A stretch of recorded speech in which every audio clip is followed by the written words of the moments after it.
मेरा नाम अशरफ है और मैं लाहौर शहर से ताल्लुक़ रखता हूँ। आज की कहानी कहानी नहीं बल्कि एक हकीकत है।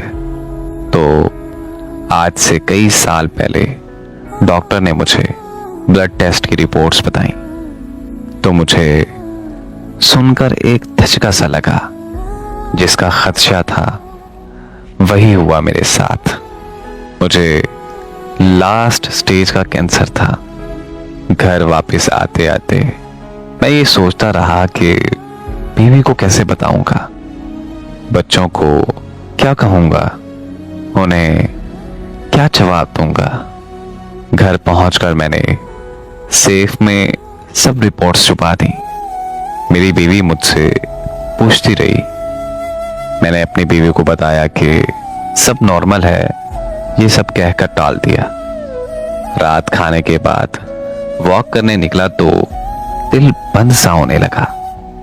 किसका दिल करता होगा ये चमकती दमकती रोशनियां, ये चहल पहल, ये हंसी, ये कह कहे, ये सब छोड़कर जाने का।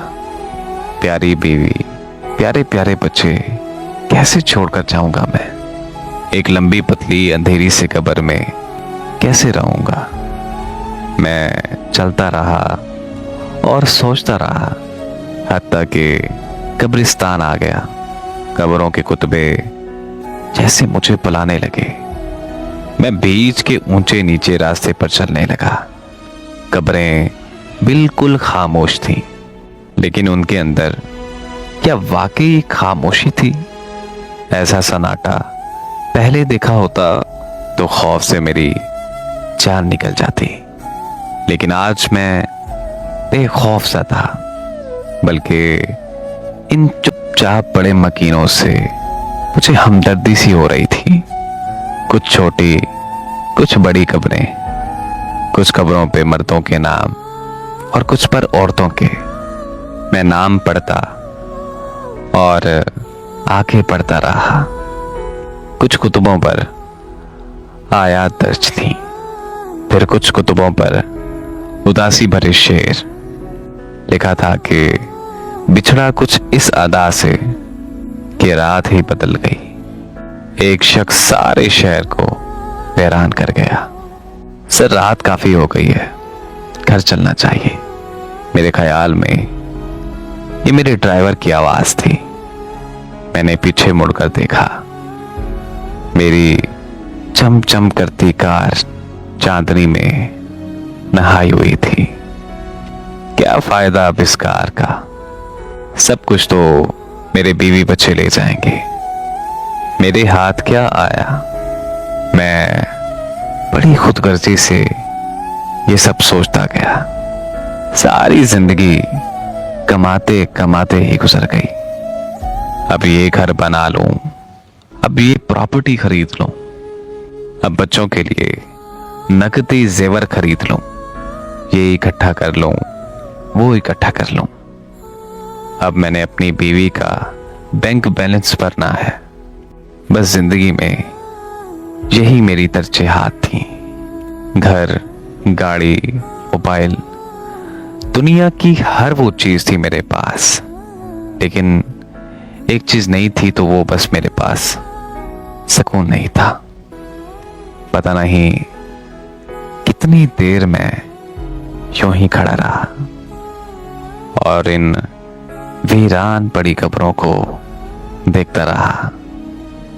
फिर अचानक मेरा दिल किया कि काश ये कब्र वाला मुर्दा जिंदा हो जाए और मुझे बताए कि असल में इसके साथ हुआ क्या है।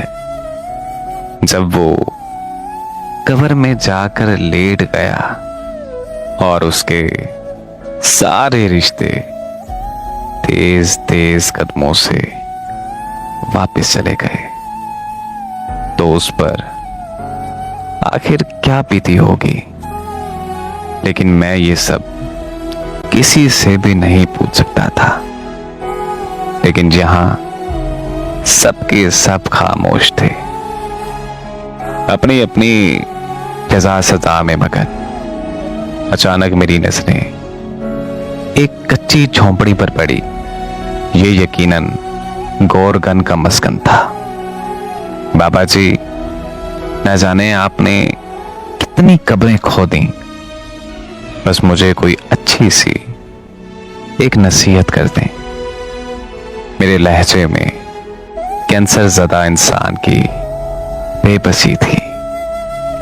मेरा पुत्र सच्चे रब की सच्ची अतात ही काम आती है, और बाकी कुछ भी यहां काम नहीं आता। बस तू अकेले में उस रब की अतात करनी सीख ले। जब तू अकेली कब्र में लेटेगा तो वो रब तेरा साथी बन जाएगा।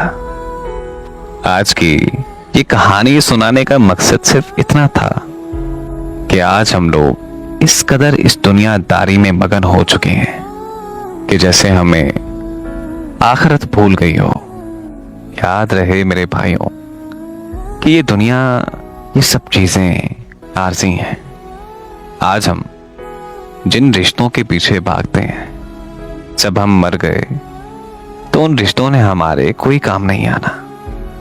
आज जिस दौलत के पीछे हम भाग रहे हैं हमारे आखिरी वक्त में, ये दौलत हमारी किसी काम की नहीं होगी। आज हम चंद पैसों की खातिर लोगों के दिल दुखाते फिरते हैं, लोगों के हक खा जाते हैं। आपने कभी एक वक्त के लिए सोचा कि किसी की छोटी सी आह भी आपकी आखिरत खराब कर सकती है? लेकिन हम इंसान हैं, हमें इस काम से कोई लेना देना नहीं। मेरे भाइयों, अल्लाह को अपना दोस्त बनाओ, अल्लाह की तरफ रजू करो, अल्लाह को अपना दोस्त बनाओ, क्योंकि बख्शने वाली ज़ात सिर्फ उस परवरदिगार की है।